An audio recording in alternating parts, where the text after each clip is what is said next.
Commerce Acharya YouTube ചാനലിലേക്ക് ഏവർക്കും സ്വാഗതം.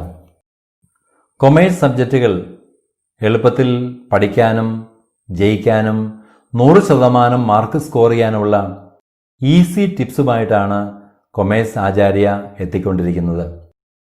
ബികോമിനും എംകോമിലുമുള്ള ഇൻകം ടാക്സ് സബ്ജക്റ്റിന് തിയറി പഠിച്ച് 100% മാർക്ക് സ്കോർ ചെയ്യാൻ സാധിക്കുന്ന മൂന്നാമത്തെ തിയറിയാണ്. 12 തിയറികളിൽ മൂന്നാമത്തെ തിയറിയാണ് ഇന്ന് കൊമേഴ്സ് ആചാര്യ നിങ്ങളുടെ മുന്നിൽ പ്രസന്റ് ചെയ്യുന്നത്. അത് എക്സംപ്റ്റഡ് ഇൻകം ആണ്.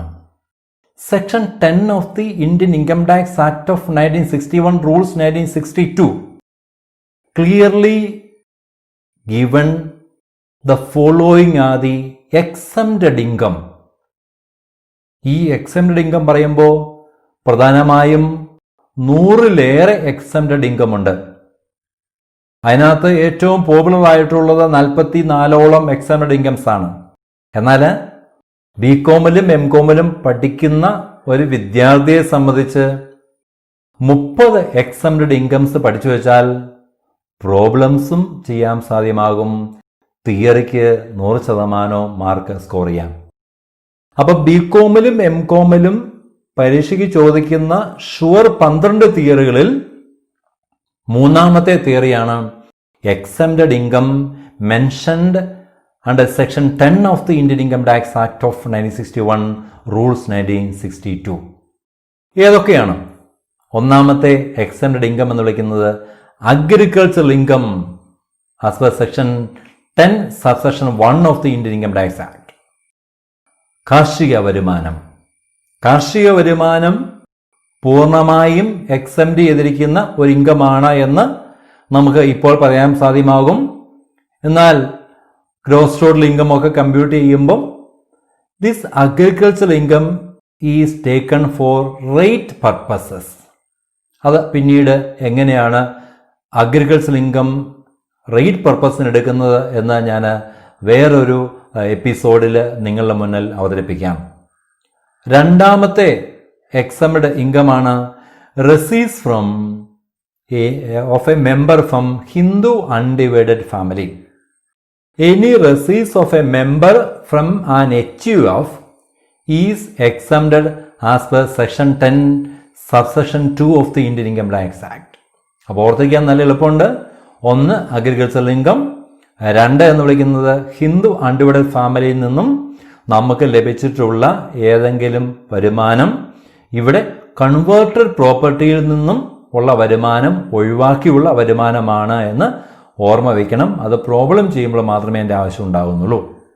മൂന്നാമത്തെ എക്സംപ്റ്റഡ് ഇൻകം ആണ് share of a partner from a partnership firm as per section 10 subsection 2A of the Indian income tax act. Share of a partner from a partnership firm. ഒരു പങ്കാളിത്ത വ്യാപാരത്തിലെ ഒരു പാർട്ണർക്ക് ലഭിച്ചിരിക്കുന്ന share of profit എന്ന് വിളിക്കുന്നത് exempted ഇൻകമാണ്. അത് സാഹചര്യം വെച്ച് നമ്മൾ പഠിക്കണം. ഹിന്ദു അൺഡിവൈഡഡ് ഫാമിലി സെപ്പറേറ്റ് അസസ്യാണ്, ടാക്സ് ചെയ്യുന്നുണ്ട്. അവിടുന്ന് കിട്ടുന്ന വരുമാനം മുഴുവൻ അതുകൊണ്ട് എക്സംപ്റ്റഡ് ആണ്. പാർട്ണർഷിപ്പ് ഫേം എന്ന് വിളിക്കുന്നതും സെപ്പറേറ്റ് അസസ്സിയാണ്. അവിടുന്ന് ഇൻഡിവിജ്വൽ മെമ്പേഴ്സിന് എന്ത് വരുമാനങ്ങൾ കിട്ടിയാലും അതും നമുക്ക് എക്സംഷൻ ക്ലെയിം ചെയ്യാൻ സാധിക്കും. Because it is already taxed. അടുത്താണ് any interest income of a non resident. ഒരു നോൺ റെസിഡന്റിന് ഇൻട്രസ്റ്റ് ഇൻകം കിട്ടിയിട്ടുണ്ടെങ്കിൽ ഈ ഇൻട്രസ്റ്റ് ഇൻകം എന്ന് വിളിക്കുന്നത് ഇന്ത്യൻ ഇൻകം ടാക്സ് ആക്ട് അനുസരിച്ച് ഫുള്ളി എക്സംപ്റ്റഡ് ആയിട്ടുള്ള ഒരു ഇൻകമാണ്. ഇനി അഞ്ചാമത്തെ എക്സംപ്റ്റഡ് ഇൻകം എന്ന് വിളിക്കുന്നത് interest on national saving certificate ആണ്. Any interest on national saving certificates of 6th and 7th issue are fully exempted as per Indian income tax act. ഇനി ആറാമത്തെ എക്സംപ്റ്റഡ് ഇൻകം ആണ് ലീവ് ട്രാവൽ കൺസെഷൻ എന്ന് വിളിക്കുന്ന LTC mentioned under section 10 subsection 5 of the act. Leave ട്രാവലുമായിട്ട് ബന്ധപ്പെട്ട് നമുക്ക് ലഭിച്ചിരിക്കുന്ന concession അത് ഒരു പക്ഷേ ജോലിയിലിരിക്കെ തന്നെ ഏതെങ്കിലും ടൂറിസ്റ്റ് പ്ലേസുകളിലേക്ക് അവധിയായിട്ട് ബന്ധപ്പെട്ട് യാത്ര ചെയ്യുമ്പോൾ കിട്ടുന്ന കൺസെഷൻസ് ലഭിച്ചിട്ടുണ്ടെങ്കിൽ അവ എക്സംപ്റ്റഡ് ആണ്. ഒപ്പം ആഫ്റ്റർ റിട്ടയർമെന്റ് ചില കമ്പനികളൊക്കെ റിട്ടയർ ചെയ്യുന്ന വർഷം ഇതുപോലെ ലീവ് ട്രാവൽ കൺസെഷൻ അനുവദിക്കാറുണ്ട്. സെക്ഷൻ 10(5) ആണ്, ഫുള്ളി എക്സംപ്റ്റഡ് ആണ്. അടുത്തത് 7ാമത്തെ എക്സംപ്റ്റഡ് ഇൻകം ആണ് salary of A diplomatic person. ഈ അടുത്ത ദിവസങ്ങളിലൊക്കെ നമ്മൾ ഡിപ്ലോമാറ്റിക് ബാഗിനെ പറ്റി കേട്ടിട്ടുള്ളതാണ്. അപ്പം ഡിപ്ലോമാറ്റിക് പേഴ്സൺസിന് കിട്ടുന്ന സാലറി, നയതന്ത്ര ഉദ്യോഗസ്ഥർക്ക് ലഭിക്കുന്ന സാലറി എന്ന് വിളിക്കുന്നത് സെക്ഷൻ 10 സബ്സെക്ഷൻ 6 സബ്സെക്ഷൻ 2 അനുസരിച്ചിട്ട് ഫുള്ളി എക്സംപ്റ്റഡ് ആണ് എന്ന് നമ്മൾ ഓർത്തു വെക്കണം. ഇനി അടുത്ത 8ാമത്തെ എക്സംപ്റ്റഡ് ഇൻകം എന്ന് വിളിക്കുന്നത് salary of A foreign employee received from foreign enterprise. ഒരു ഫോറിൻ എംപ്ലോയി ഇന്ത്യയിൽ വർക്ക് ചെയ്യുകയും അയാൾക്ക് വിദേശത്തുള്ള ഒരു കമ്പനി ശമ്പളം നൽകുകയും ചെയ്തിട്ടുണ്ടെങ്കിൽ അവ പൂർണ്ണമായും എക്സംഷന് വിധേയമാണ്.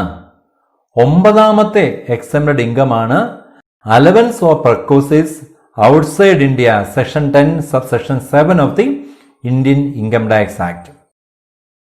It is paid by Government of India to a citizen rendering service outside India. Indian citizen ആയിരിക്കുന്ന ഒരു വ്യക്തിക്ക് ഇന്ത്യക്ക് പുറത്ത് ജോലി ചെയ്യുമ്പോൾ ഇന്ത്യൻ ഗവൺമെന്റ് കൊടുക്കുന്ന എല്ലാ അലവൻസുകളും പെർക്വസിസുകളും ഫുള്ളി എക്സംപ്റ്റ് ആണ്. അപ്പം ഇന്ത്യയുടെ നയതന്ത്ര മേഖലയുമായിട്ട് ബന്ധപ്പെട്ടാകാം, ഇന്ത്യൻ ഗവൺമെന്റ് ശമ്പളം കൊടുക്കുന്ന ആളാകണം, ഇന്ത്യൻ സിറ്റിസൺ ആയിരിക്കണം, ഇന്ത്യക്ക് പുറത്ത് സേവനം ചെയ്തിരിക്കുകയും വേണം. അങ്ങനെയാണെങ്കിൽ allowances perquisites outside India are fully exempted as per section 10(7) of the Indian income tax act. 10ാമത്തെ എക്സംപ്റ്റഡ് ഇൻകം എന്ന് വിളിക്കുന്നത് income from a cooperative technical assistance programme. Income from a cooperative technical assistance program from a foreign government by an Indian citizen. 11ാമത്തെ exempted income എന്ന് വിളിക്കുന്നത് income of A consultant. ഈ അടുത്ത കാലത്ത് കൺസൾട്ടേഷനും ഒക്കെ ആയിട്ട് ബന്ധപ്പെട്ട് ധാരാളം വാർത്തകൾ നമ്മളെ പത്രങ്ങളിലും മാധ്യമ രംഗത്തും ഒക്കെ കേട്ടതാണ്. അപ്പോൾ ഓർമ്മ സൂക്ഷിക്കാൻ നല്ല എളുപ്പമാണ്. ഇൻകം ഓഫ് എ കൺസൾട്ടന്റ് എന്ന് വിളിക്കുന്നത് പൂർണ്ണമായും എക്സംഷന് വിധേയമായിട്ടുള്ള ഇൻകമാണ്. അടുത്തതാണ് 12ാമത്തെയാണ് gratuity. Section 10(10) of the Indian income tax act deals with gratuity. എന്താണ് ഗ്രാറ്റുവിറ്റി എന്ന് വിളിക്കുന്നത്? ഒരു എംപ്ലോയിയുടെ എക്സംപ്ലറി സർവീസിന് പകരമായി റിട്ടയർമെന്റ് സമയത്ത് കൊടുക്കുന്ന ഒരു തുകയാണ് ഗ്രാറ്റുവിറ്റി, ഔട്ട് ഓഫ് എക്സ്ഗ്രേഷ്യ എന്ന് വിളിക്കുന്നത്. ഇത് ഗവൺമെന്റ് എംപ്ലോയി ആണെങ്കിൽ ഫുള്ളി എക്സംപ്റ്റഡ്, ഷോർട്ട് ഫോമാണ്. ഗവൺമെന്റ് എംപ്ലോയി ആണെങ്കിൽ fully exempted. Employees covering under gratuities act of 1972 ആണെങ്കിൽ 1. Actual amount received as gratuity. 2. 15 days wages for each completed years of service. 3ാമത്തെ condition 20 lakh. Whichever is lower can be claimed to be exempted. അപ്പോൾ ഗ്രാറ്റുവിറ്റീസ് act of 1970 പരിധി വരുന്ന ഒരു എംപ്ലോയിക്കാണ് retirement സമയത്ത് gratuity കിട്ടിയിരിക്കുന്നതെങ്കിൽ actual gratuity received. 2ാമത്തെ condition എന്ന് വിളിക്കുന്നത് 15 days wages for each complete year service. ഈ 15 days wages എടുക്കുമ്പം ഔട്ട് ഓഫ് 26 ആണ്, 30 days അല്ല, 26 ദിവസമാണ് എടുക്കേണ്ടത്. കാരണം ഒരു മാസത്തിലെ 4 ഞായറാഴ്ചകൾ അവധിയാണ് എന്നുള്ള കണക്കുകൂട്ടലിലാണ് 26ൽ 15. 3ാമത്തെ 20 lakh ഏതാണോ ചെറുത് അത് എക്സംഷൻ നമുക്ക് ക്ലെയിം ചെയ്യാൻ സാധിക്കുന്നതാണ്. ഈ 2 കാറ്റഗറിയിലും പെടാത്ത എംപ്ലോയീസ് മുഴുവൻ വരുന്നത് അതർ എംപ്ലോയീസ് ആണ്. അതർ എംപ്ലോയീസ് ആണ് half month salary for each complete year service, amount actually received by an assessee or ₹10 lakh, whichever is lower can be claimed to be exempted. ഇതാണ് gratuity ആയിട്ട് ബന്ധപ്പെട്ട റൂളുകൾ എന്ന് വിളിക്കുന്നത്. അടുത്ത 13ാമത്തെ എക്സംഷൻ ആണ് pension. Monthly pension നമുക്ക് taxable ആണ്. എന്നാൽ കമ്മ്യൂട്ടേഷൻ പെൻഷൻ എന്ന് വിളിക്കുന്നത് നമുക്ക് ഭാവിയിലെ 10 വർഷത്തേക്ക് കിട്ടാൻ പോകുന്ന സാധ്യതയുള്ള ഇൻകത്തിന്റെ പെൻഷന്റെ ഒരു ഭാഗം നമുക്ക് ഒറ്റ ലംസമായിട്ട് വാങ്ങിക്കാം. അതാണ് കമ്മ്യൂട്ടേഷൻ പെൻഷൻ. ഇതും ഓർമ്മ വെക്കാൻ നല്ല എളുപ്പമാണ്. കാരണം വൺ ഇന്ത്യ വൺ പെൻഷൻ എന്നൊക്കെ പറയുന്ന ഒത്തിരി ചർച്ചകളൊക്കെ ഇപ്പം നടക്കുന്നുണ്ട്. അപ്പോൾ കമ്മ്യൂട്ടേഷൻ പെൻഷൻ ആണെങ്കിൽ government employee fully exempted. Government എംപ്ലോയീസിന് മുകളിൽ പറഞ്ഞ ഗ്രാറ്റുവിറ്റിയും കമ്മ്യൂട്ടേഷൻ പെൻഷനും ഫുള്ളി എക്സംപ്റ്റഡ് ആണ്. അതേസമയം നോൺ ഗവൺമെൻറ് എംപ്ലോയീസ് ആണെങ്കിൽ കമ്മ്യൂട്ടേഷൻ പെൻഷൻ ഗ്രാറ്റുവിറ്റി കിട്ടിയിട്ടുണ്ടെങ്കിൽ 1/3 of such pension exemption claim ചെയ്യാം. ഗ്രാറ്റുവിറ്റി കിട്ടിയിട്ടുണ്ടെങ്കിൽ 1/3 of the pension exemption claim ചെയ്യാം. ഗ്രാറ്റുവിറ്റി കിട്ടാത്ത കേസുകളിൽ പെൻഷൻ കമ്മ്യൂട്ട് ചെയ്തിട്ടുണ്ടെങ്കിൽ 1/2 എക്സംഷൻ ക്ലെയിം ചെയ്യാം. ഇവിടെ ഒരു പ്രധാന പോയിന്റ് ഓർത്തിരിക്കണം, monthly pension as such fully taxable ആണ്. 14ാമത്തെ എക്സംഷൻ എന്ന് വിളിക്കുന്ന എൻകാഷ്മെന്റ് ഓഫ് ഏൺഡ് ലീവ്. ഓരോ വർഷവും ഏൺ ചെയ്യുന്ന ലീവ് നമുക്ക് എൻകാഷ് ചെയ്യാം, ക്യാഷ് ആയിട്ട് വാങ്ങാം. Encashment of earn leave during service ആണെങ്കിൽ ഫുള്ളി ടാക്സബിൾ ആണ്. തീരായിട്ട് പഠിച്ചു വെക്കുമ്പം encashment of earn leave during service fully taxable, after retirement fully exempted. നല്ല എളുപ്പമല്ലേ? എൻകാഷ്മെന്റ് ഓഫ് ഏൺഡ് ലീവ് ഉണ്ടെങ്കിൽ 1010A ആണ്. ഡ്യൂറിങ് സർവീസ് ആണെങ്കിൽ ഫുള്ളി ടാക്സബിളും ആഫ്റ്റർ റിട്ടയർമെന്റ് ആണെങ്കിൽ ഇത് ഫുള്ളി എക്സംപ്റ്റഡുമാണ് എന്നുള്ള കാര്യം ഓർമ്മ വെക്കണം. അടുത്ത 15ാമത്തെ എക്സംപ്റ്റഡ് ഇൻകമാണ് retrenchment compensation 1010B of the Indian income tax act. Retrenchment compensation എന്ന് പറഞ്ഞാൽ ജോലി ഇല്ലാത്തതുകൊണ്ട് പിരിച്ചുവിടുന്ന കേസുകളിലൊക്കെ ആണെങ്കിൽ നഷ്ടപരിഹാരം എംപ്ലോയർ എംപ്ലോയിക്ക് നൽകാറുണ്ട്. ഇവയെ 3 കണ്ടീഷനുകൾക്ക് വിധേയമായി ആയിരിക്കും നമുക്ക് എക്സംഷൻ ക്ലെയിം ചെയ്യാൻ സാധിക്കുന്ന. ഒന്ന്, amount actually received by the assessee. അടുത്ത വിളിക്കുന്നത് amount calculated in accordance with industrial dispute act. മൂന്നാമത്തെ 5 lakh. ഈ 3ൽ ഏതാണോ ചെറുത് അത് നമുക്ക് എക്സംഷനായിട്ട് ക്ലെയിം ചെയ്യാൻ സാധിക്കും. ഇനി 16ാമത്തെ എക്സംഷൻ എന്ന് വിളിക്കുന്നത് നമുക്ക് ഓർത്തിരിക്കാൻ നല്ല എളുപ്പമുള്ളതാണ്. Payment under voluntary retirement scheme section 1010C of the Indian income tax act. Indian income tax ആക്ടിന്റെ 1010Cയിലാണ് വോളണ്ടറി റിട്ടയർമെന്റ് സ്കീം എന്ന് പറഞ്ഞ് ഉൾപ്പെടുത്തിയിരിക്കുന്നത്. സ്വമേധയാ വിരമിക്കുകയാണെങ്കിൽ നേരത്തെ ഉണ്ടായിരുന്നതാണ് golden hand and golden shake എന്ന് വിളിക്കുന്നത്. ഒരു നിശ്ചിത തുക കൊടുക്കും. ഈ അടുത്ത കാലത്തൊക്കെ BSNL നമ്മൾ കേട്ടതാണ്. VRS എടുക്കാൻ വേണ്ടി കമ്പനിയുടെ തന്നെ ആഹ്വാനമുണ്ടായിരുന്നു. അങ്ങനെ VRS എടുത്ത് പോയിട്ടുണ്ടെങ്കിൽ 1010C പ്രകാരം നമുക്ക് എക്സംഷൻ ക്ലെയിം ചെയ്യാം. പ്രോബ്ലം ചെയ്യുമ്പോൾ ഇതിനൊരു അഡീഷണൽ അല്പം കൂടി ട്രീറ്റ്മെന്റ് ഇതിനകത്തുള്ളതാണ്. തിയറി പഠിച്ചു വെക്കുമ്പം പേയ്മെന്റ് അണ്ടർ VRS എന്നോർത്തിരുന്നാൽ തിയറിക്ക് 100% മാർക്ക് കിട്ടാനുള്ള ഒരു പോയിന്റ് ആയിട്ട് നമുക്ക് മാറും. അടുത്താണ് ലൈഫ് ഇൻഷുറൻസ് മണി എന്ന് വിളിക്കുന്നത്.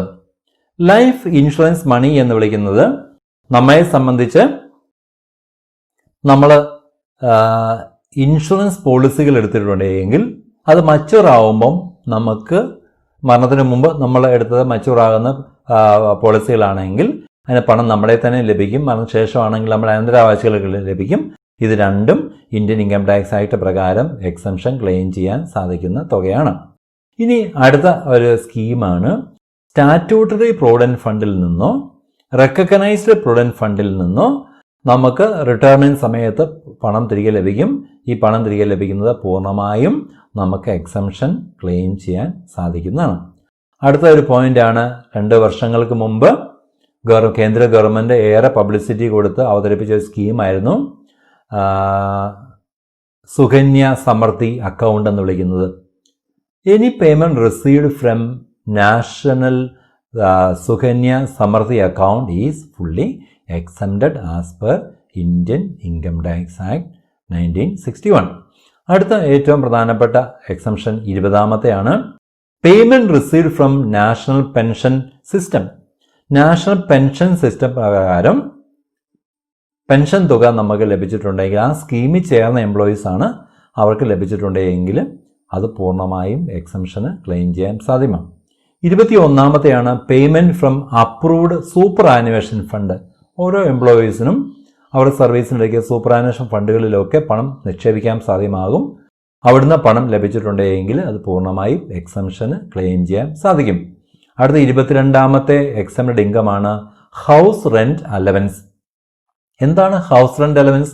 It is an allowance given by the employer to the employee for meeting high cost of rent.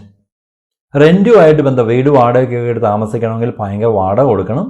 അതിൻ്റെ ഇതുകൊണ്ട് ഒരു ചെറിയ തുക എപ്പോഴും എംപ്ലോയർ എംപ്ലോയി കൊടുക്കും. ഇതിനെ വളരെ ഫേമസ് ആയിട്ട് പോപ്പുലറായിട്ട് നമ്മൾ HRA എന്നാണ് വിളിക്കുന്നത്. Section 10(13A) of the Indian income tax act ആണ് HRA ഡീൽ ചെയ്യുന്നത്. അതിന് 3 കണ്ടീഷൻസ് പറയുന്നുണ്ട്. ഒന്ന്, actual HRA received by an assessee, monthly കിട്ടുന്ന actual HRA, or actual rent payable in excess of 10% of salary. അതാണ് കണ്ടീഷൻ നമ്പർ 2. മൂന്നാമത്തെയാണ് 40% of salary in case of metro city and 50% of salary in case of non metro city. ഈ 3 conditions നമുക്ക് ഓർമ്മ വെക്കണം. അതായത് actual HRA റിസീവ്ഡും, അല്ലെങ്കിൽ actual rent payable in excess of 10% of salary or 40% or 50% as the case may be. അത് നമ്മൾ ഏത് കേസിലാണോ വരുന്ന ആ കേസിൽ 40% സാലറി അല്ലെങ്കിൽ 50% salary, which ever is lower. ഈ 3-ൽ ഏറ്റവും ലോവർ ആയിട്ടുള്ളത് ഏതാണോ അതായിരിക്കും എക്സംഷന് നമുക്ക് ക്ലെയിം ചെയ്യാൻ സാധിക്കുന്നത്. ഇനി 23ാമത്തെ എക്സംപ്റ്റഡ് ഇൻകമാണ് special allowance from the employer for meeting certain special expenses. ചില സ്പെസിഫൈഡ് എക്സ്പെൻസുകൾ മീറ്റ് ചെയ്യുന്നതിന് വേണ്ടി നമുക്കൊരു പക്ഷേ എംപ്ലോയർ അലവൻസ് തന്നേക്കാം. യൂണിഫോം അലവൻസ്, എംപ്ലോയീസ് എല്ലാം യൂണിഫോം ഇട്ടുകൊണ്ട് വരുന്നതിന് വേണ്ടി യൂണിഫോം അലവൻസ് തന്നിട്ടുണ്ടെങ്കിൽ എക്സംപ്റ്റ് ആണ്. Up to the amount spend by the assessee. അതായത് 1000 രൂപ യൂണിഫോം അലവൻസ് കിട്ടി, 900 രൂപ മാത്രമേ നമുക്ക് യൂണിഫോം എക്സ്പെൻസ് ആയിട്ടുള്ളെങ്കിൽ 100 രൂപ ടാക്സിബിൾ ആണ്, 900 രൂപ എക്സംപ്റ്റഡും ആണ്. ഹെൽപ്പർ അലവൻസ്, വീടുകളിലൊക്കെ ചിലപ്പം ഹെൽപ്പേഴ്സിനെ വെക്കുന്നതിന് അലവൻസ് കൊടുത്തിട്ടുണ്ടാവാം. അതൊക്കെ എവിടം വരെയാണോ ഈ സെക്ഷൻ്റെ ഏറ്റവും വലിയ പ്രത്യേകത 10(14) ആണ്.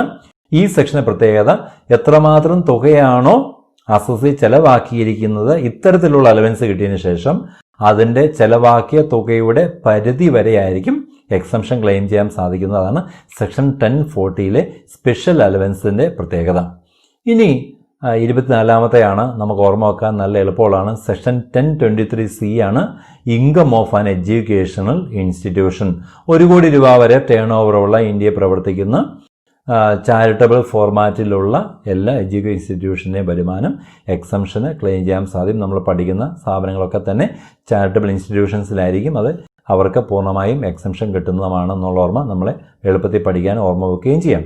അടുത്ത 25ാമത്തെ എക്സംപ്റ്റഡ് ഇൻകമാണ് income from a mutual fund. Section 10(23)D of the Indian income tax act. അപ്പം മ്യൂച്വൽ ഫണ്ടിൽ നമ്മൾ നിക്ഷേപിക്കുകയും മ്യൂച്വൽ ഫണ്ടിൽ നമുക്ക് വരുമാനം ലഭിക്കുകയും ചെയ്തിട്ടുണ്ടെങ്കിൽ സെക്ഷൻ 10(23)D പ്രകാരം നമുക്ക് എക്സംഷൻ ക്ലെയിം ചെയ്യാൻ സാധിക്കുന്നതാണ്. അടുത്ത എക്സംഷൻ കിട്ടുന്ന 26ാമത്തെ ഇൻകമാണ് income of a registered trade union. Registered trade യൂണിയൻസിനെല്ലാം തന്നെ അവരുടെ ഇൻകംസ് സെക്ഷൻ 10(24) പ്രകാരം എക്സംഷൻ ക്ലെയിം ചെയ്യാൻ സാധിക്കുന്നതാണ്. അടുത്ത 27ാമത്തെ എക്സംഷനാണ് income of a minor child. Section 10(32) ആണെന്ന് ഓർമ്മ വെക്കണം. 18 വയസ്സ് പൂർത്തിയാകാത്തവരെയെല്ലാം നമ്മൾ മൈനർ ചൈൽഡ് എന്നാണ് വിളിക്കുന്നത്. മൈനർ ചൈൽഡ് ഏതെങ്കിലും ഇൻകം ഏൺ ചെയ്തിട്ടുണ്ടെങ്കിൽ അത് അവരുടെ പേഴ്സണൽ കപ്പാസിറ്റിയും അവരുടെ പർട്ടിക്കുലർ ടാലൻ്റ് ഒക്കെ വെച്ചിട്ടാണ് ഏൺ ചെയ്തിരിക്കുന്നതെങ്കിൽ അവരെ സെപ്പറേറ്റ് അസസി ആയിട്ട് പരിഗണിക്കും. അല്ലെങ്കിൽ അവരുടെ ഇൻകം പേരൻറ്റിൻ്റെ ഇൻകത്തോടൊപ്പമായിരിക്കും നമ്മൾ പരിഗണിക്കുന്നത്. അപ്പോൾ പേരൻ്റ് ഇൻകത്തോടൊപ്പം ഒരു മൈനർ ചൈൽഡ് ഇൻകം ക്ലബ് ചെയ്തിട്ടുണ്ടെങ്കിൽ 1500 രൂപയുടെ എക്സംഷൻ പേരൻറ്റിന് ക്ലെയിം ചെയ്യാൻ സാധിക്കുകയും ചെയ്യും. അതാണ് സെക്ഷൻ 10(32)ൻ്റെ പ്രത്യേകത.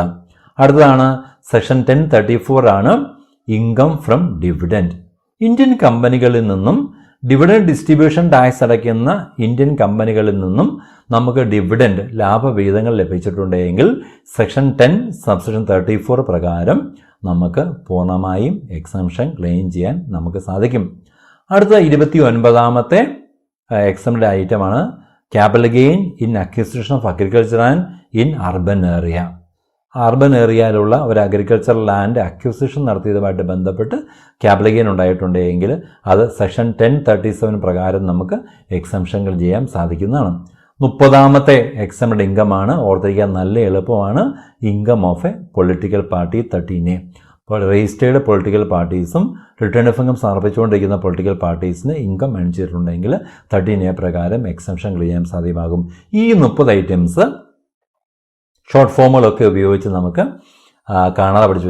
അഗ്രികൾച്ചർ ഇൻകം നമുക്ക് പരമ്പരാഗതമായ കാർഷിക വരുമാനത്തെ തുടങ്ങി പൊളിറ്റിക്കൽ പാർട്ടീസിന് ഇൻകം 30ാമത്തെ പൊളിറ്റിക്കൽ പാർട്ടീസിന് ഇൻകം വരെ നമുക്ക് ഷോർട്ട് ഫോമുകൾ ഉപയോഗിച്ച് കാണാൻ പഠിച്ചു വെച്ചാൽ പരീക്ഷയ്ക്ക് ബികോമിൻ്റെ ഇൻകം ടാക്സിലും എംകോമിൻ്റെ ഇൻകം ടാക്സും ചോദിക്കുന്ന ഷുവർ 12 essayയിൽ ഒരു essay ആയിട്ട് ഇത് മാറുന്നതാണ്. ഇതുവരെയും കൊമേഴ്സ് ആചാര്യ യൂട്യൂബ് ചാനൽ നിങ്ങൾ സബ്സ്ക്രൈബ് ചെയ്തിട്ടില്ലെങ്കിൽ സബ്സ്ക്രൈബ് ചെയ്യാൻ മറക്കരുത്. കാരണം ഇതുപോലെ income tax, cost accounting, accountancy സബ്ജക്റ്റുകളും QTOR പ്രൊജക്റ്റ് പ്രിപ്പറേഷൻ മേഖലകളിൽ കൊമേഴ്സ് ആചാര്യ യൂട്യൂബ് ചാനൽ നിർണായകമായ അഡ്വൈസറുമായി രംഗത്തെത്തുന്നവരെ വീണ്ടും കാണുന്നവരെ നിങ്ങൾക്ക് മംഗളങ്ങൾ നേരുന്നു. നന്ദി, നമസ്കാരം.